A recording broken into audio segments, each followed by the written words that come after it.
Hello and welcome to the Bald and Bloviating Podcast. I'm your host, Mookie Spitz. I am the bald one, and today I am bloviating on the Middle East. This is a subject that has wrenched everyone's heart. It's been more polarizing, arguably, than any other topic. Pick a side, pick a tribe.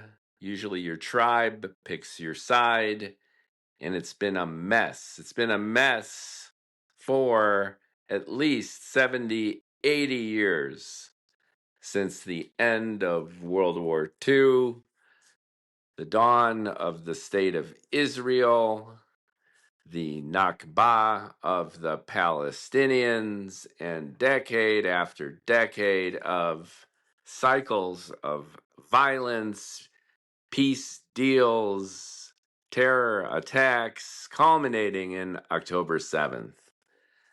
I sat down and almost on a whim hit record on my video and ranted for close to 50 minutes off the cuff on this subject. And it seemed to hold together well enough. I was on video, mind you, that I posted it on TikTok and the first 15 minutes on Instagram and on YouTube. And I thought, after listening to it, that it would actually make an interesting podcast on this channel. So I extracted the audio from this video. I'll have links to the TikTok and YouTube videos below, and you might find it interesting. I have my own point of view on the subject. I make some tacit assumptions and arrive at some conclusions, make some predictions, and I'd be very, very curious to hear from you, your own opinions after you process this bloviating rant. Anyway, if you're in the mood, buckle up. I think I'm fairly coherent. I make some strong points, and I try best I can to be as impartial and objective, if possible, that I could muster. So, eager for your opinion, and here we go. Hey, this is my Middle East rant. Usually, I'm the guy ranting from that kitchen. If you follow me on TikTok, Instagram, YouTube, etc. And I need to sit down for this one. I recently did a sit-down rant on quantum computing. I got some good feedback about my clarity and storytelling skills. So I'm going to give the Middle East a shot, specifically the Israel-Palestine situation. Now, before I launch into this thing, and I'll try to keep it to about 10 minutes. Let's see if I can do this.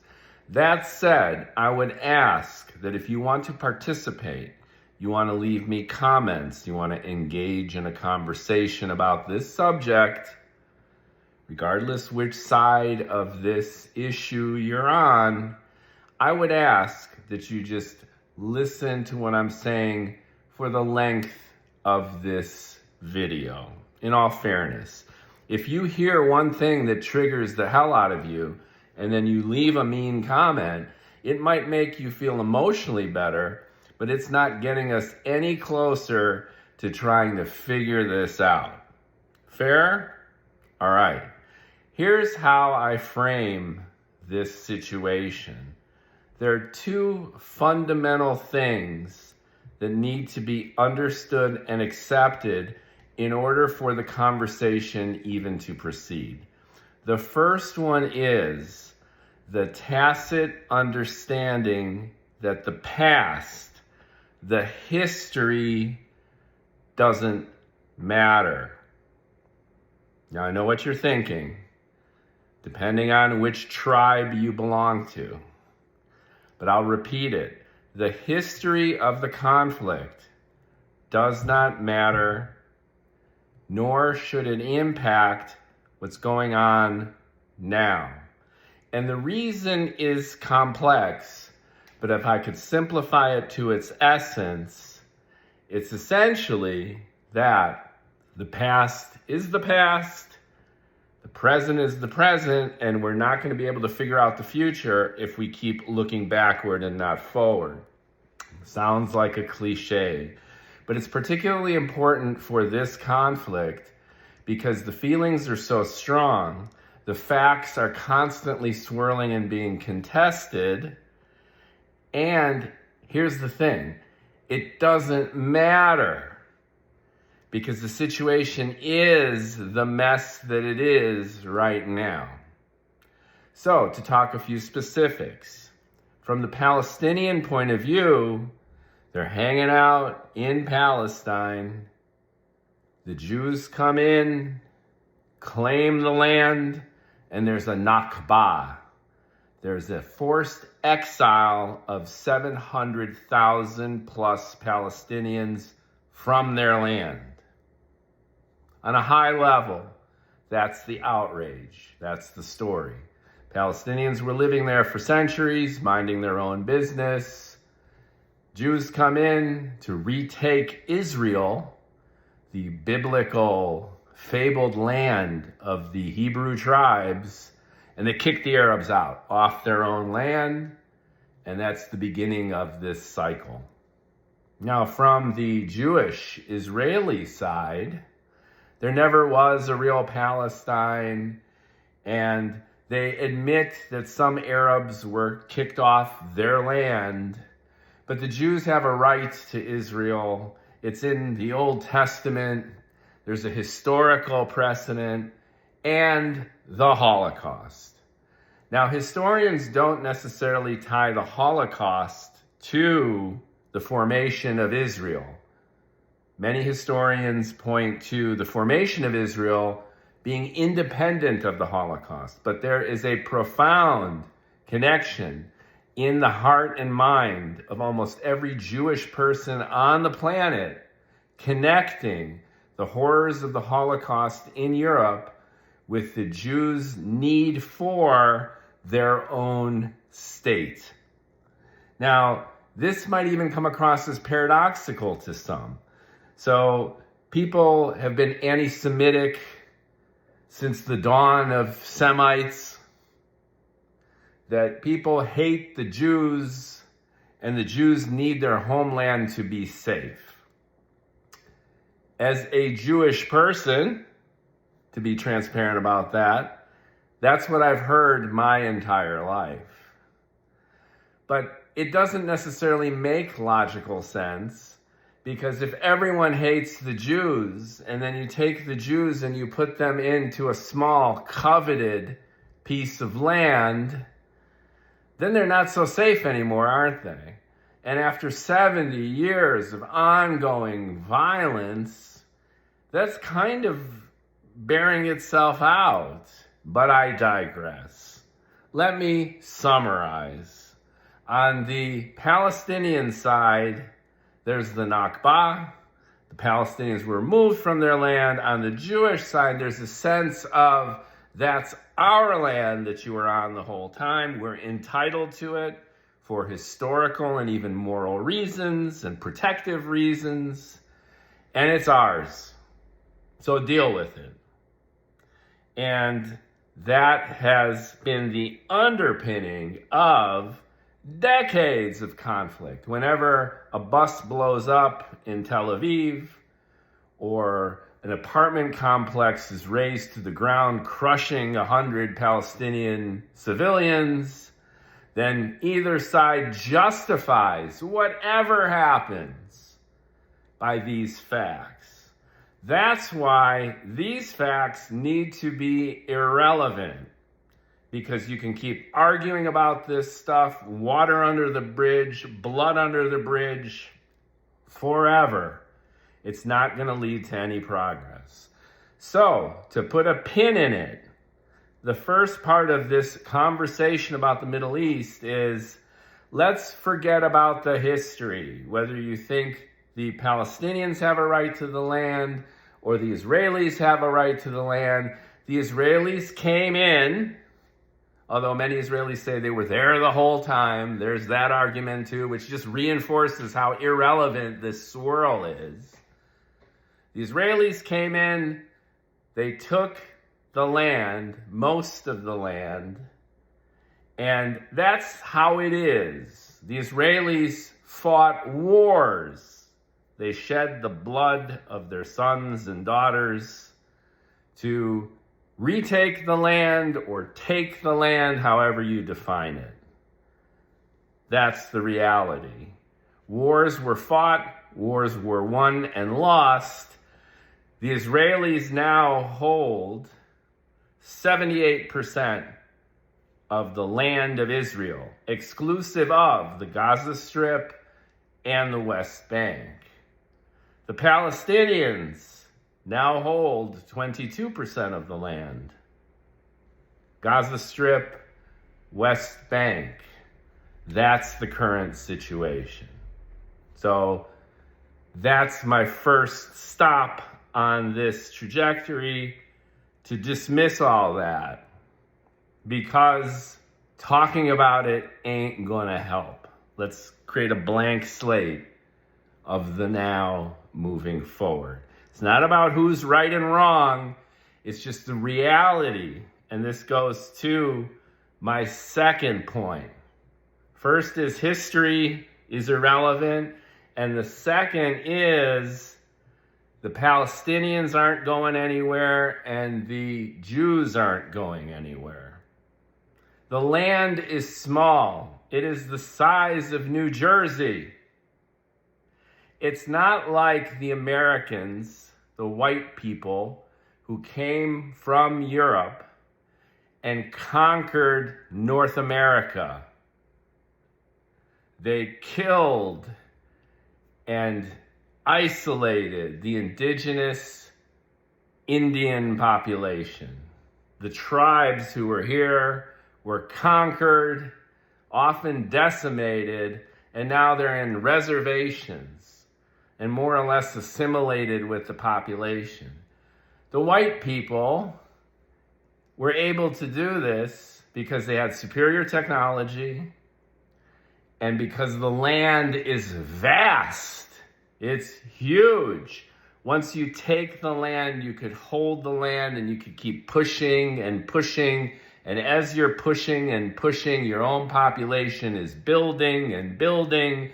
And you have unquestioned superiority over another population. And that population who lost has no option but to capitulate. The American Indians, the indigenous population, what are they going to do? We don't have terrorist actions, and we don't have rockets flying out of Indian reservations in Colorado because the American Indians were completely defeated. And they were completely defeated for the reasons I just mentioned. Overall superiority of technology, then of population, and the land being big enough to play this out in a way that's decisive and conclusive. Same rules in Japan. We firebombed Japan. We nuked Japan. We induced unconditional surrender. And Japan is on the other side of the planet. How could the Japanese continue to resist the unconditional surrender of their country? They lost the war.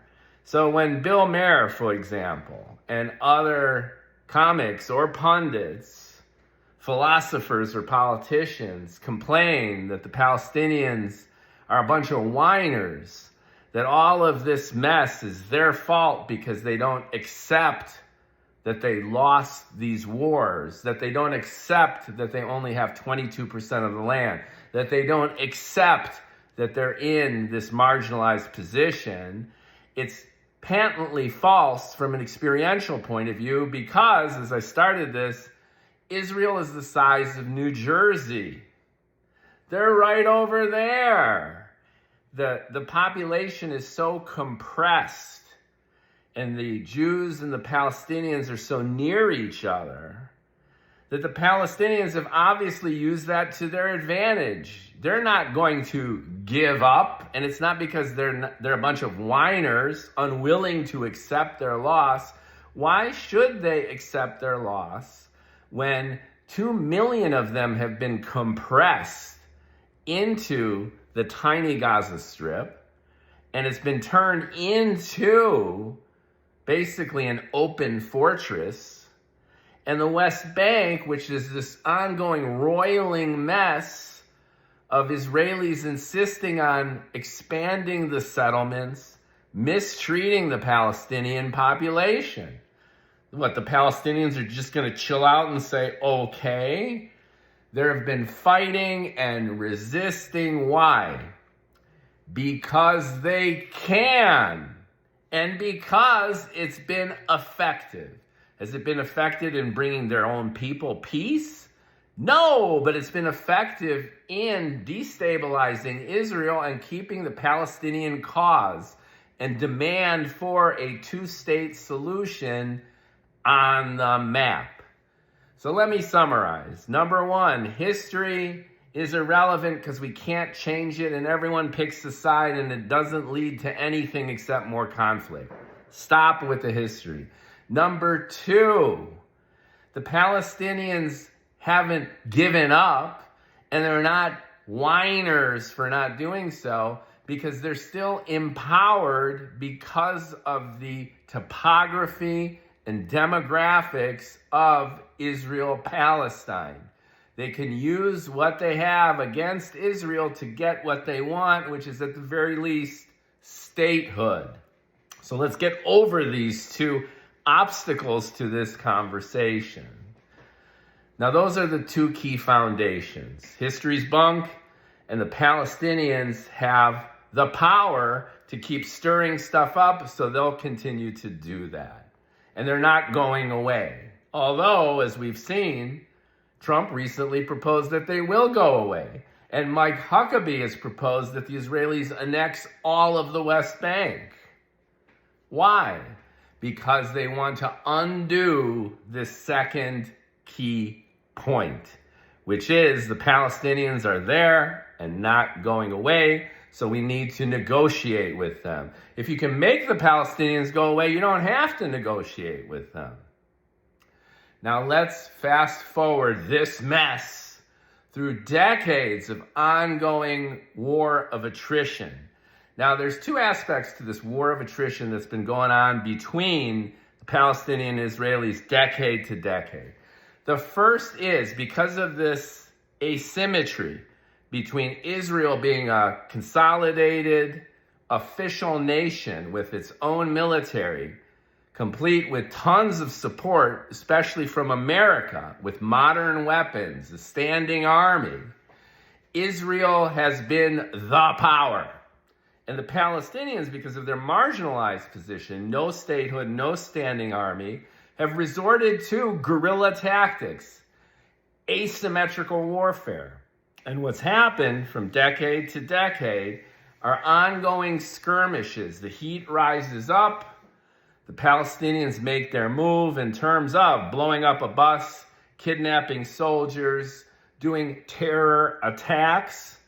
And the Israelis, to create deterrence, ostensibly, to get the Palestinians to calm down, chill out, and stop attacking them, respond in 100 or sometimes 1,000x intensity. So for every Israeli civilian or soldier killed, look at the numbers. I think honestly you have 1,000 to 10,000 Palestinians who are killed in response. The Israeli policy is you hit us, we hit you 100, 1,000 times worse. And the Israelis have characterized this as mowing the lawn. The grass, the weeds grow. Palestinian resistance flares, They chop the weeds with intense 1000x retaliation. And then the Palestinians have to recede. They need to regroup. And then there's calm for a while. There's calm for a while. And then the Palestinians make another move. And then this ongoing cycle continues. This is what's been going on decade after decade. And you've had peace proposals. You have on the table this idea of the two-state solution, which is giving the Palestinians statehood. My opinion, most Israelis have been opposed to that all along by the simple fact that if the Palestinians are given statehood, they're going to have an army. They're going to have a legit military, even if you put it into the treaty that they can't. Of course they will. And remember, Israel's only the size of New Jersey. And you have millions of people who will be armed with an army, not across the ocean or an entire country away, but within your own borders. And Israelis are no.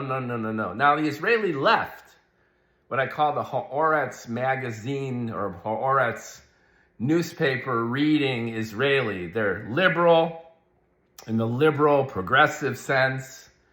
And they truly, from a humanistic point of view, believe in the two-state solution. I don't think most Israelis are like this, especially not now. We'll get to October 7th in a second. And this fiction, this myth of the two-state solution has been driving policy, especially American U.S. policy, for decades. And I think it's been a smoke and mirrors shit show of making promises that the Israelis never really wanted to deliver and creating situations that there were elements of the Palestinian population, especially the Islamist, ideological, fundamentalist side of the equation, who don't want 22% of the land. They want 100% of the land. So you have the Israeli right, they want all the land. You have the ideologues, the Islamist ideologues on the Palestinian side who want from the river to the sea. There's no ambiguity about that phrase. From the river to the sea means we wash all the Jews into the ocean. That's what that phrase means. Let's cut the bullshit. All right, so you have this infinite force hitting this immovable body. You have the Palestinians demanding statehood. And the Israelis saying, no way. And both sides, in their extremes, wanting to completely get rid of the other side. And round and round and round it's gone. All right, you with me so far? History is bunk. You can't blame the Palestinians for doing what they're doing, wouldn't you? And there's this ongoing war of attrition, the Israelis mowing the lawn and the Palestinians regrouping and then fighting back. It culminated on October 7th, where a number of factors came together to turn it into the cataclysm that it has been for both sides. For starters, the Israelis were caught off guard for a number of reasons. They relied too much on technology, the cameras and robot machine guns on the Gaza-Israeli border. That was an impenetrable boundary. Netanyahu was playing politics between Abbas in the West Bank, the Palestinian Authority, who were fighting with Hamas in Gaza, and he was kind of playing hardball with the Palestinian Authority, stirring it up in the West Bank, and at the same time, kind of playing nice with Hamas. It's hard to imagine now, but Netanyahu was like, let's let Hamas do its Hamas thing, because he knew that way the Palestinians would never unite. The Palestinians had their own kind of civil war going on between the West Bank and Gaza. So Netanyahu was letting suitcases packed with money flow from Qatar to Hamas. And Netanyahu was like, that's okay, that's cool. There was cross-border stuff going on, friendly between Hamas and the Israelis, Because Netanyahu was like, yeah, Hamas, let's treat them nice. And that way the PA in the West Bank is going to get pissed off. And they're going to be at loggerheads. And the Palestinians will remain fragmented. And you could kiss the two-state solution goodbye. So these factors, the boundary being mechanized, the technology will protect us. Netanyahu being nice, playing nice with Hamas, and Hamas playing Netanyahu, planning this attack, getting Netanyahu to lower his guard on the border. And meanwhile, Netanyahu had a bunch of the IDF brigades, instead of protecting the Gaza-Israeli border, they were off in the West Bank because the settlers were restless and abusing the Palestinians. The settlements were expanding and under attack. And there's been a war raging, really, a kind of silent war in comparison to this other big one that was imminent in the West Bank for years. And that was the setup for October 7th on the Israeli side, making them particularly vulnerable. Now, on the Palestinian side, you had Sinwar, the military strategist leader of Hamas, who was taken out by that now famous drone footage, which you probably saw, by the Israelis. But when Sinwar was alive and kicking and working out the October 7th attack, he had a lot on his mind. Now, a lot of people get this wrong.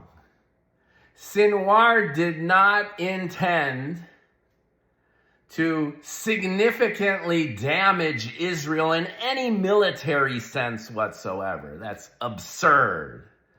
Sinwar knew exactly what he was doing. And remember how I described how the Israelis react to Palestinian terror attacks. 1,000 retaliation. So Sinwar planned October 7th not to damage the Israeli military, not to threaten Israel by Hamas. This is so stupid. Look at the power of Israel with their nuclear weapons, their F-16s, their thousands of Merkava tanks. Are you kidding me? Sinwar did not want to damage, even make a dent in Israel's security.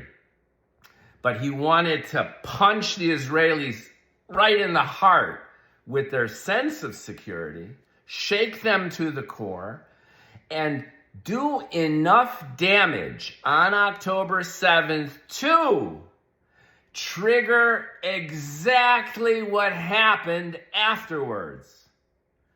Sinwar wanted October 7th to trigger the Israelis to bomb the shit out of Gaza, to kill tens of thousands of Palestinians, and to create the havoc and destruction that we have seen. Now, you're probably thinking, why would I say that? Why would I even dare say that? But just think about it for a second. Prior to October 7th, the Palestinians had been completely marginalized. There were peace treaties that were going on between Israel and Saudi Arabia, the UAE, and Bahrain. Donald Trump and his son-in-law, Kushner, had done what no American president had done for the last 70, 80 years. And that was create a real peace treaty, a security deal between Israel and Arab states. And the way they did that was just to be honest about the situation strategically. They felt, and they were right, that this idea from American president to American president, administration after administration, of appeasing everybody and at the same time pissing everyone off, playing both sides, we'll be the impartial negotiator. We'll work with the Palestinians and we'll work with Saudi Arabia and Egypt, and we'll work with Israel to bring a lasting peace to the region. No, how could that ever have worked? Trump and Kushner and their strategists looked at it this way. Who's the real power in the Middle East? I mean, the real power, militarily, economically, Israel and Saudi Arabia, and then those other Arab states, the Sunni Arab states. Now, the Arab world is divided between the Shia and the Sunni, and this has its own history, but suffice to say that they've been at odds for centuries. And the Saudis are Sunni, the UAE, Bahrain. They're Sunni Arab states. And the big enemy of Israel, of America, of Saudi Arabia and the UAE is Shia Iran.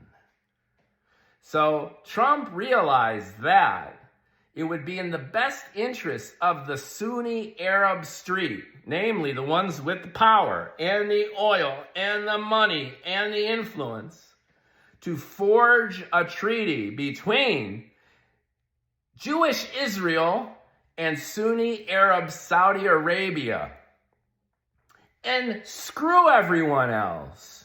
Namely, drum roll please, screw the Palestinians. They are irrelevant.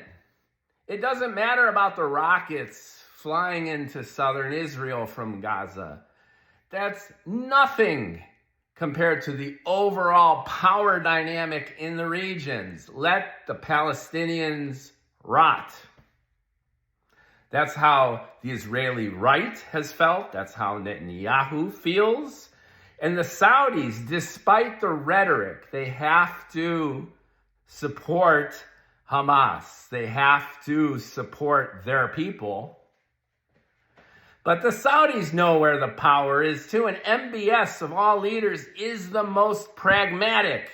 He is the master of realpolitik.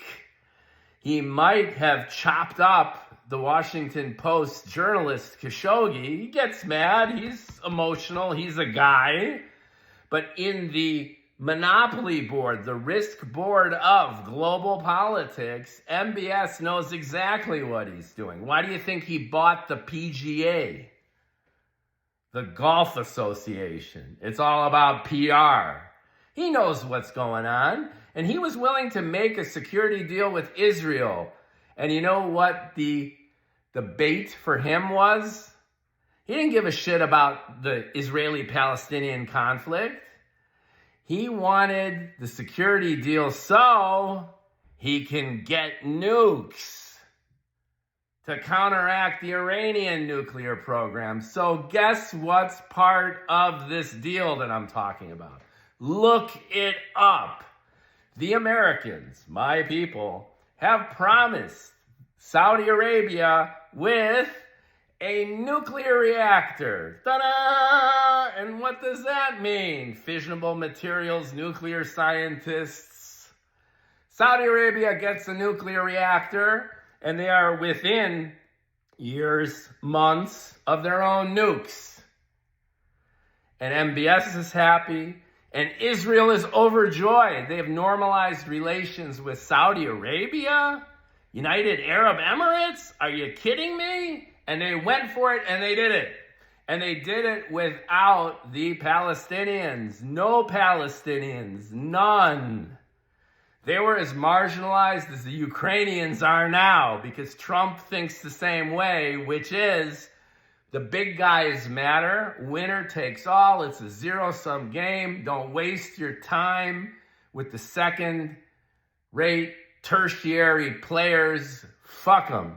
Fuck Ukraine now, according to Trump, and then screw the Palestinians. And they were left out of the deal. So prior to October 7th, this is what was going on. Sinwar is like, look, we're splintered as Palestinians. Abbas and I know we don't get along. The world has forgotten about the Palestinians. How can I get the Palestinians front page news again? How can I trigger American university campuses to erupt with sympathy for the Palestinians? How can I get our demands at least addressed again for statehood, for Palestinian justice? We have been swept under the rug of history. And how can I do that? I'm going to plan this attack. I'm going to analyze that weakened Gaza Israeli border, and we're going to be innovative. We're going to outdo the 9/11 hijackers. We're going to outdo bin Laden, our ingenuity. We're not going to fly America's own planes into its own buildings. We are going to use hang gliders and jeeps, and we're going to pile across that border and do mayhem, release mayhem, go full ISIS. Why? To trigger the 100x, 1,000 reaction from Israel and the IDF. Even if this attack is marginally successful, if we can kill 100 Israelis, it'll be unprecedented. And we're going to keep it secret, and we're going to go for it. And we're going to go for it not to put a dent in Israel's military, and we're going to go for it not to really change the power dynamic on paper, but in the minds of not only the Israelis and the Arab street, but world opinion.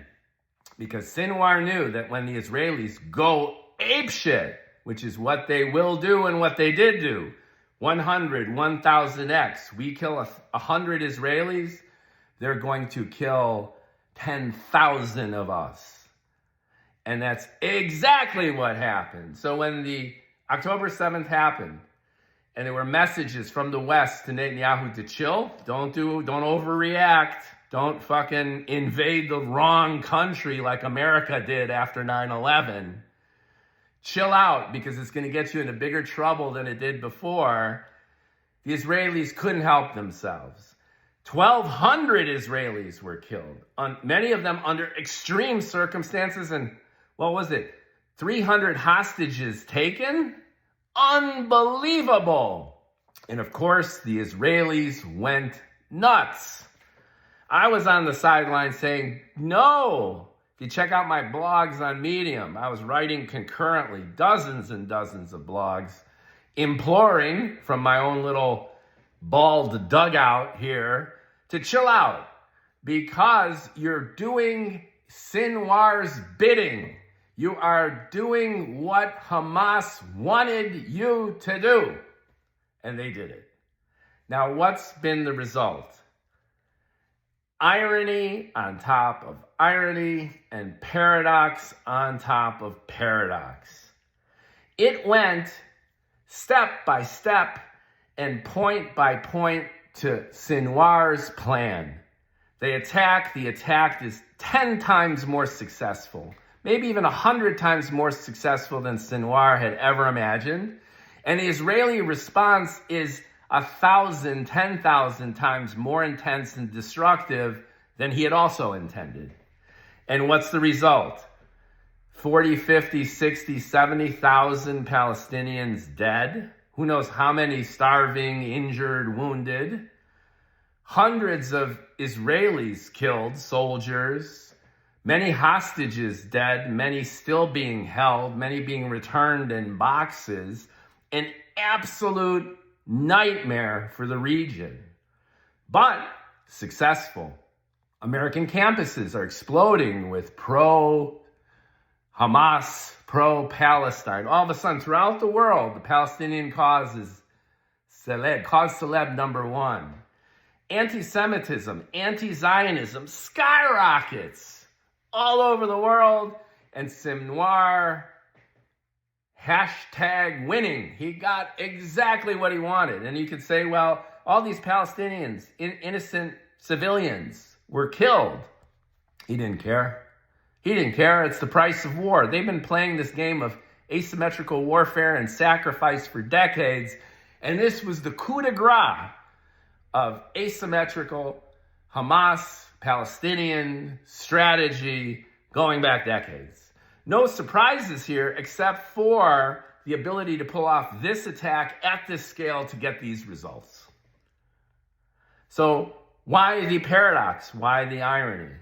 Well, lo and behold, look who followed Biden after this entire war starts to simmer. Biden played the old school, going back and forth. chastising Netanyahu for being too harsh 1 second, and then, oh, by the way, here's your $10 billion arms package. Regardless of which political persuasion or perversion you inhabit, Biden was a weak and stereotypically very American president, playing all sides to try to placate everyone, and yet at the end of every single day, totally pro-Israel. Duh. And now Trump's here, and Trump is unilaterally, unconditionally, contrary to the hopes of the Muslims in Michigan who tried to vote Biden out and probably succeeded because they were so pissed at how Biden handled the war. Ta-da! Look at Trump. Trump is now suggesting that the Palestinians just get the fuck out of Gaza. And he's going to build hotels and casinos. And like I mentioned, Mike Huckabee, his ambassador, is saying, give the Jews the West Bank, and then America will take Gaza and turn it into a huge development complex and tourist center of the Mediterranean. Get rid of the Palestinian problem by getting rid of the Palestinians. I think Sinwar, never in his wildest dreams, would think that the October 7th attack would go through this arc, this trajectory of accomplishing all of his goals beyond his wildest dreams, only to rapidly spiral out of control and do the opposite, which is it's put the Palestinians in the worst position they have ever been in. And it also led to a domino effect to give Netanyahu and the right carte blanche to annex even more of the West Bank, because Israelis were so outraged at Palestinians in general, and they've been doing exactly that. And the Hezbollah walkie-talkie attack. In 48 hours, a combination of this brilliant guerrilla move, tech guerrilla move, and pummeling southern Lebanon, probably with an AI-coordinated, Palantir-executed bombing campaign, which rivaled what they did in Gaza and rivaled anything that happened even in World War II. The IDF let Lebanon have it and then completely decapitated Hezbollah's leadership at the same time, crippling Hezbollah. Hezbollah was Iran's most powerful hedge against Israel. The looming threat of tens of thousands of precision-guided missiles that could rain holy hell down on Tel Aviv, Haifa, at a moment's notice was Iran's fail-safe safety mechanism to keep Israel in check.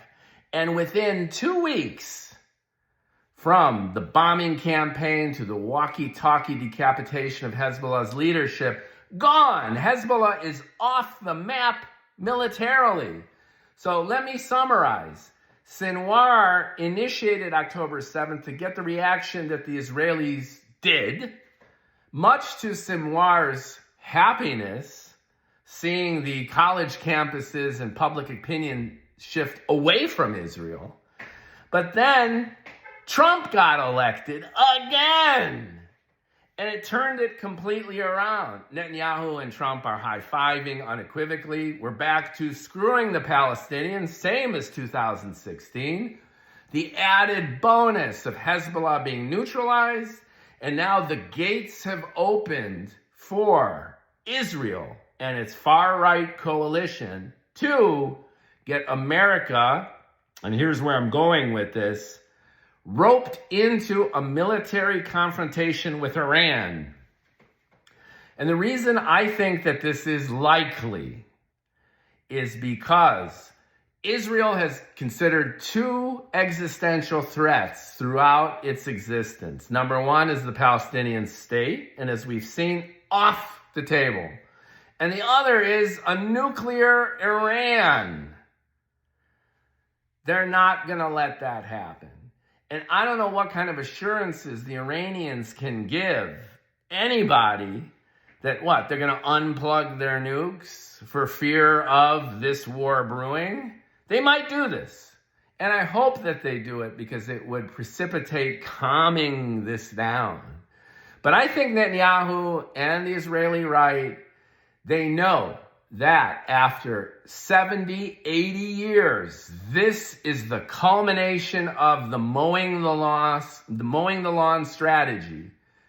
Neutralize the Palestinians, and then neutralize the great benefactor, the evil halo of everything anti-Israel and anti-American in the region, Iran.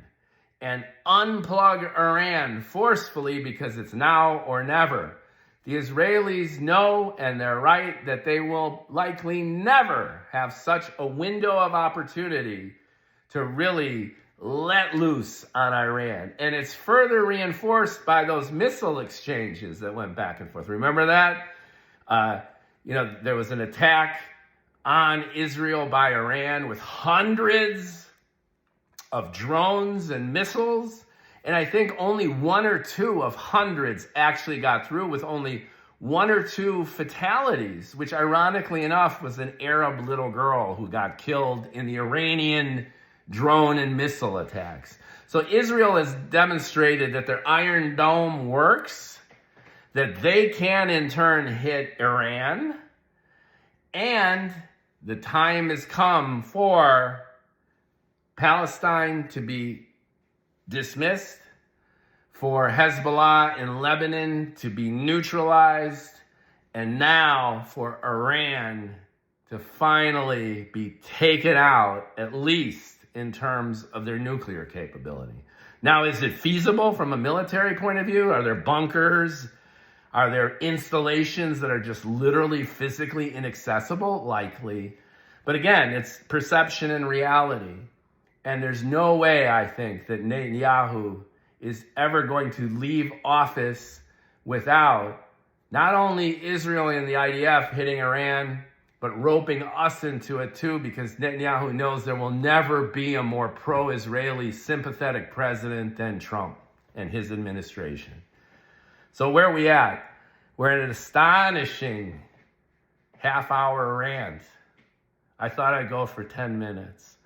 I've covered a lot of ground, and I might have said a bunch of stuff to anger you or piss you off.